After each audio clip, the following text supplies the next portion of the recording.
Guys, hello and welcome to the Liberian TV network. Today is December. Today is December 12th, 2024, and we are right here on Broad Street at about this hour. No, sorry. Today is the 13th of December 2024, and we are right here on Broad Street. So if you are following us from any part of the world, I want to say good morning, good afternoon, good evening. Francis Kelly Copper coming to you live. Like we normally do, from Monday to Friday, we definitely bring you all of the major happenings, breaking news with regards to what is unfolding in Liberia. And from our indication, we are here again this morning to let you know about trending issues, about trending major happenings that have been occurring in Liberia since yesterday and up to today's date. So keep posted as we comes to you live. There are major happening. Yesterday, there have been this saga, and it stayed, it is still proceeding on a daily basis. The illegal removal of Speaker Hon really has been causing some serious trouble, especially in the camp of the CDC. So yesterday, the Coalition for Democratic Change, which has been headed by President George Monrovia as Senate bearer, came up with this unilateral decision to actually expel Honorable Thomas P. Fallah. So yesterday he was expelled from the party officially, and then his expulsion has brought series of reaction both within the party and out of the party, and even some sympathizers. Many have provided their own assertion with regards to his expulsion from the party.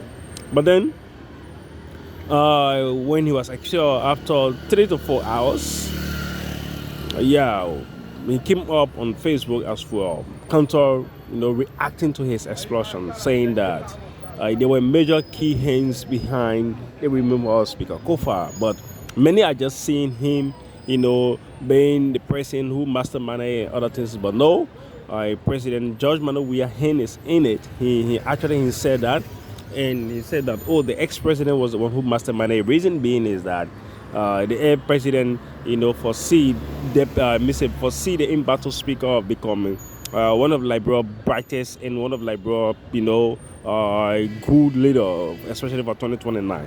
So he said, if for any reasons this Speaker Hon definitely remains speaker up to 2029, definitely his chances of becoming president going to actually be difficult. And there were a lot of things said. There were a lot of stuff that actually came out. So, but then based on that, there have been some reaction coming from both, partisan, not partisan. People are giving their own, thoughts about how he behaved, who is wrong, who is right. But then Honorable Fallah said, at the point in which President Weah came back to say, we need to revert our decision, and that was too late because there are people of integrity. They can do certain things. They are not at a certain point in time when the decision that they have made or something that they have planned to do, then at a certain point in time you want to change it, it becomes very difficult. So based on that, he didn't actually adhere to what was said.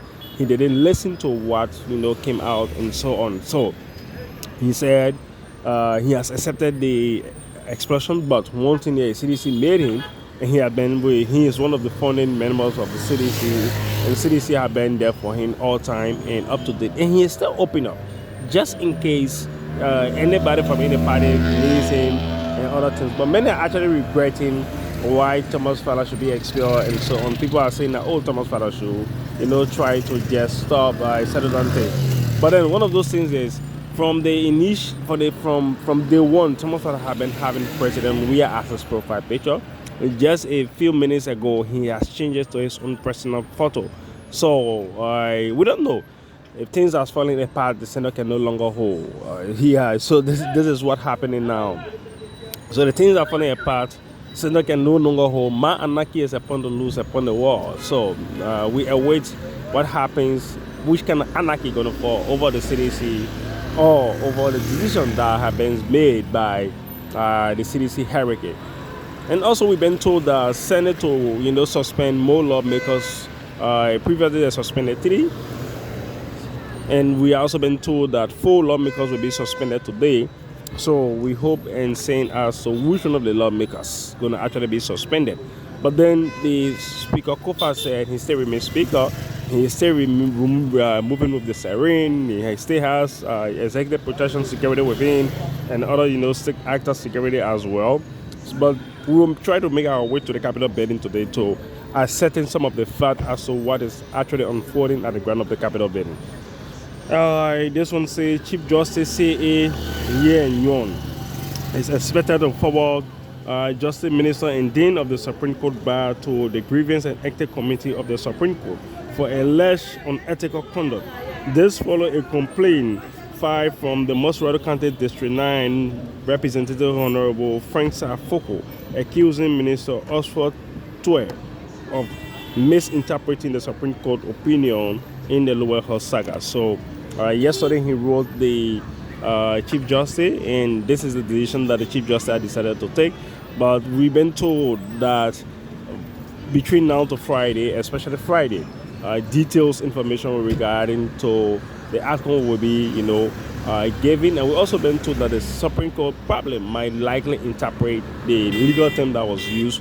We have made some research. We have met with some veteran lawyers, but the issue here is we don't want to provide our own, exceptional regards to what you guys told us, but we will await the Supreme Court opinion, final statement on Friday, and whatsoever the Supreme Court says, then what our veteran lawyers or people have been telling us behind the back scene, definitely will let the public know with regards to that as well.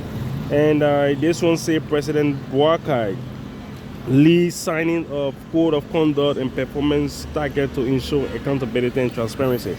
So when President Boakai came to the presidency, one of those things he said he's actually going to fight is the issue of corruption.